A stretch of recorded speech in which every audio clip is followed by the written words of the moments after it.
Nginibingelele umhlaba wonke la kufinyelela khona lo mfanekiso oqoshiwe. Namuhla usuku uqaqa. Kodwa ngemuva kokufika kondlebe zikhanya ilanga konke lokho kwashabalala okwamazolo ebona ilanga. Sesazi ukuthi uLwesibili.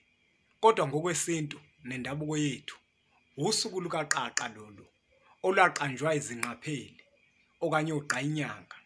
Ababekade beqaphela ukwenzeka kwezinto baqaphela ukuguquka kwezinto. Bathi ngemuva kokubona abantu ngalolu suku beqaqa amafinda bophile ezintweni abazenzayo ukuze bakwazi ukuthola isixazululo. Base sebelwetha lo suku bathi usuku lukaqaqa.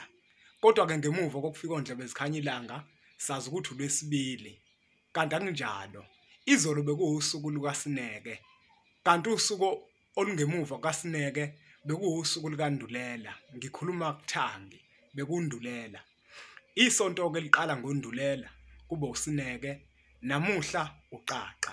Kusasa ngizokutshela ukuthi iluphi usuku ngokwasendulo. Sitholeleke incwadi yempunga yesintu esihloko sithi amavahle abahlosile nesihloko sithi sithini isintu ukuze ukreze kulombelo ogwanzileyo.